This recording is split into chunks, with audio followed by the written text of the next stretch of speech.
Sekarang Zakar naik. Ayo Zakar naik, tapi jangan sering naik. Nanti Ya, halo, selamat malam. pegal. Ya, jangan sering-sering naik ya. Sambil nunggu lama, sambil makan juga nih. Ini Bang ngasih tanggapan. Silakan. Jadi yang tadi disebutin soal apa kebangkitan Yesus yang sama tubuh itu. Nah, itu kalau saya sama dia bangkitnya sama tubuhnya itu gitu kan.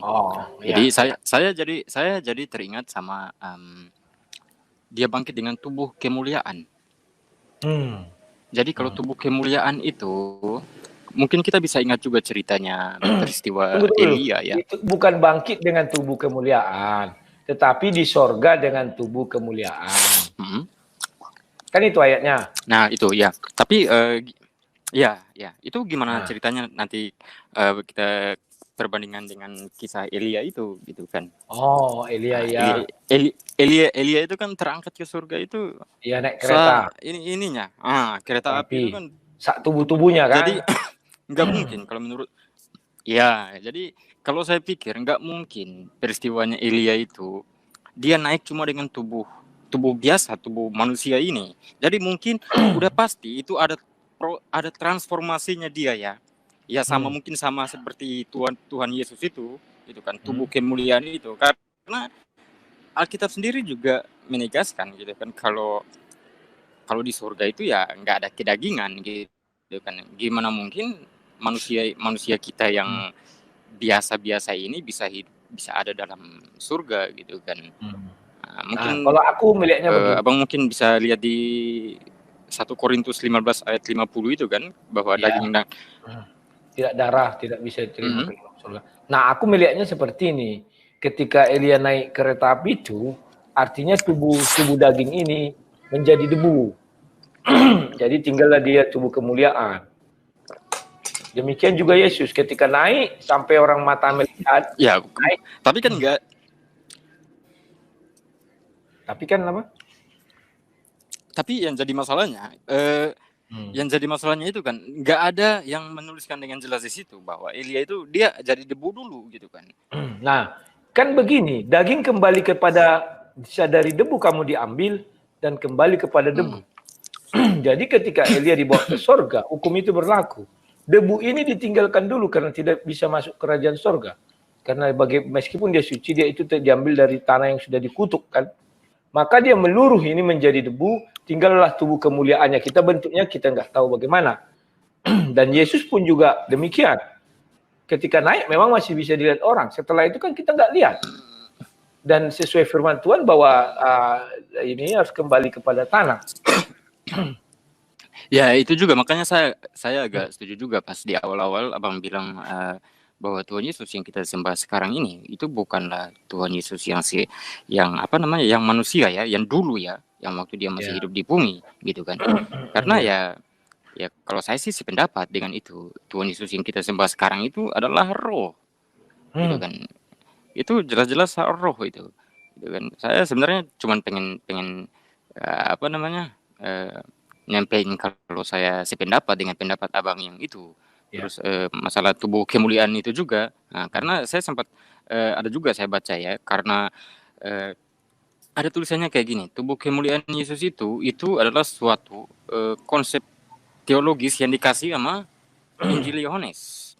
Bahwa tubuh kemuliaan itu adalah tubuh Yesus pada saat dia menunjukkan kemuliaan Allah dan juga kemuliaan dirinya sebagai manusia. Gitu loh. Nah, itu yang pernah saya baca ya, dan kalau saya ya bisa diterima dengan akal sehat saya gitu kan. Tapi secara keseluruhan saya sependapat dengan abang yang tadi pas abang bilang di awal itu yang saya tandai itu paling pertama itu. Nah, terus yang kedua bang,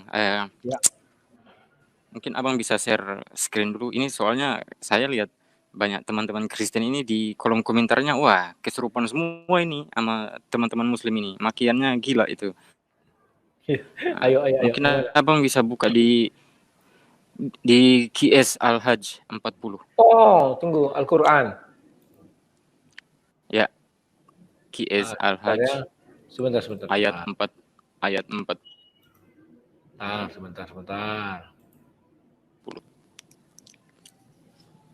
Al apa? Halo? QS Al-Hajj. HAJJ ya, Ya, ayat 40. QS Al-Hajj. Ya, ayat Ya, 40 kan? ayat 40. Ya. Tunggu aku bukakan ya, aku Ya. share dulu. Sabar. Tidak usah buru-buru. Biar kita ada dasar bicara. Nah, ini kan.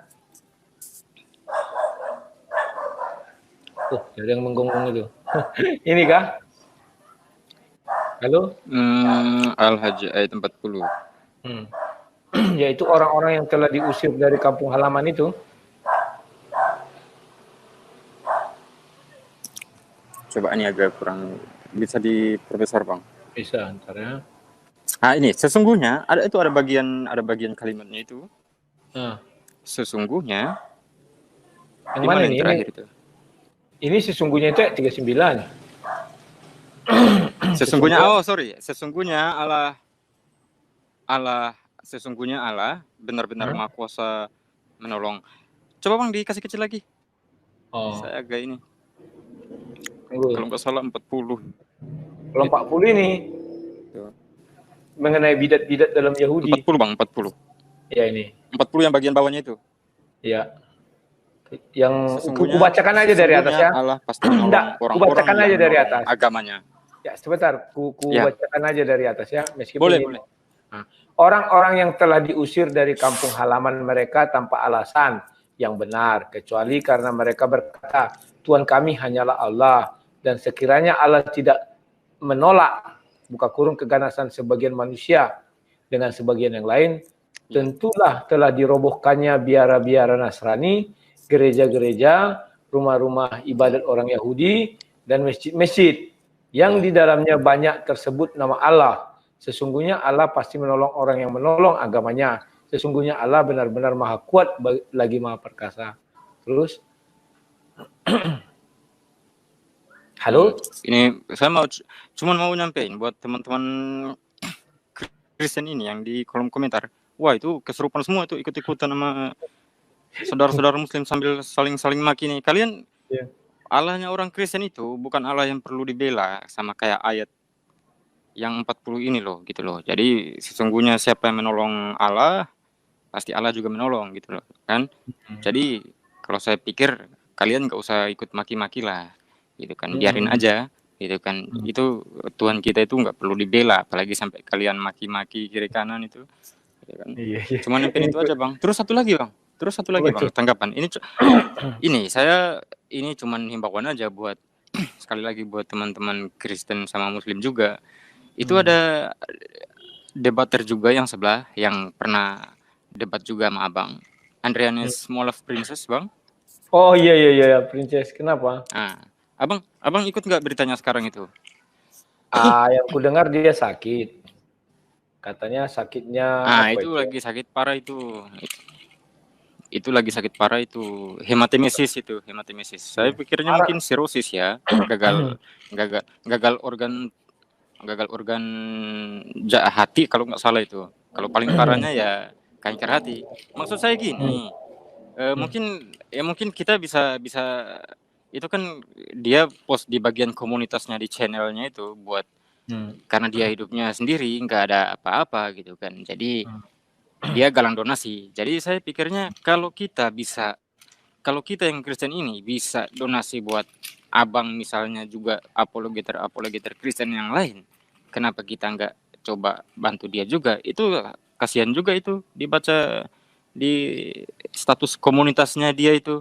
Saya juga pernah bilang sama dia, Andre, kamu jangan sering-sering, jangan selalu menghujat Roh Kudus. Kamu suka bilang itu Tuhan Yesus itu kayak saklar on off itu, nanti kena kamu, gitu kan.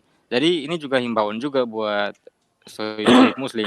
Jangan suka menghujat Tuhan Yesus, apalagi menghujat Roh Kudus. Fatal nanti kalian itu.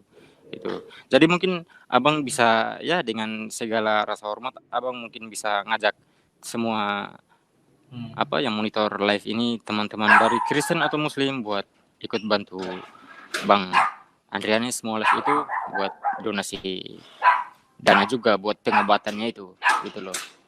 Sekian aja Bang, segitu aja. Oke, begitu aja. Oke, terima kasih ya. Terima kasih Bang. Ya. Ya Zakar Naik. Nama pun ngeri kali. Awak menyebutkannya tidak enak kali. Oke ya kawan-kawan ya. Kawan-kawan. Ini hal terbesar adalah memaafkan dan mengampuni dan mendoakan musuh. Tetapi saya tidak pernah memusuhi si mu'alaf princess, ya kan? Kalaupun saya katakan demikian bukan karena saya memusuhi dia, itu hanya kadang kita memberi gelar-gelar lawakan, ya kan? Dia pun memberi gelar kepada saya demi turun apa lihat ya.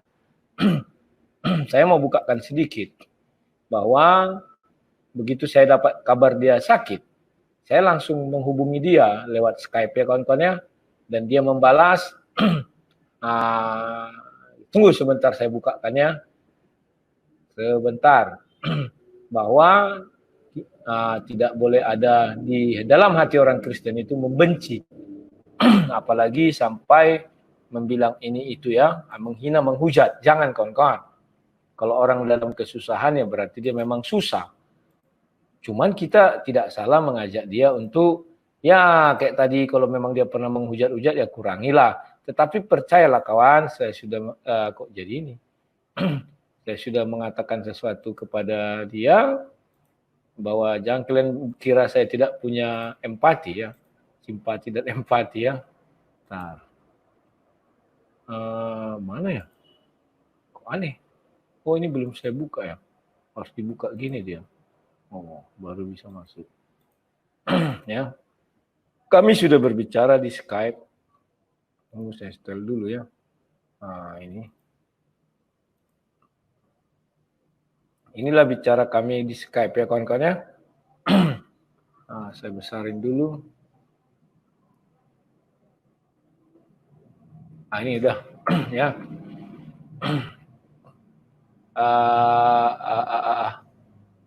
Ini ya. Nah, ini. Bro, saya dapat kabar dari kawan-kawan kamu sakit ya. Dari kawan-kawan kamu sakit ya. Sampai muntah darah katanya. Bro, aku berdoa untuk kamu semoga cepat sembuh ya bro. Tuhan Yesus masih menantimu kembali bro. Cepat sembuh ya bro. Dia jawab apa? Siap, makasih bro. Hematenesis sakit gua. Tapi sudahlah terima apa adanya. Berarti dia sudah pasrah kawan dengan apa yang terjadi. Jadi aku bilang, jangan takut bro. Aku bilang gitu kan. Ini kan, jangan takut bro. Penyakit iblis yang kasih. Banyak aja doa sama Allah SWT bro. Semoga kekuatan Allah SWT bisa melawan iblis yang memberi penyakit, memberikan bro penyakit. Aku bilang, amin. Oke. Itulah sedikit cerita saya ya dengan siapa namanya itu? Mu'alaf Prince. Ya kawan-kawan ya. Jadi saya juga memiliki manusia kawan. Tidak ada merasa memiliki musuh, tidak. Apalagi pendebat. Pendebat dilarang memiliki musuh. Sekalipun saya benci, kami sama-sama pendebat. Kalau dibilang kau menghujat Tuhan, bagi mereka juga kau menghujat Tuhan kami katanya. Ya udahlah, berarti kita sama-sama penghujat. Sesama penghujat dilarang saling mendahului kan gitu kawan-kawan ya. Jadi kalau di kalangan pendebat kami memiliki solidaritas juga ya karena baik mereka juga kita. Itu kalau memang ribut. Tapi kalau bertemu, saya sudah buktikan sendiri kok. Saya bertemu di dalam 3 kali debat. Ya mereka santai, saya juga santai. Saya salami foto, saya peluk-peluk gini. Cuma si Moko Ginta yang saya salam, terus saya gini, saya rangkulkan. Langsung dibilang, gimana Pak? Pak, gue bilang gitu kan. Kayak sama Isra itu di samping kan. Langsung dibilang, ya udahlah ikut saya saja lah katanya. Hanya dia yang kurang ajar itu.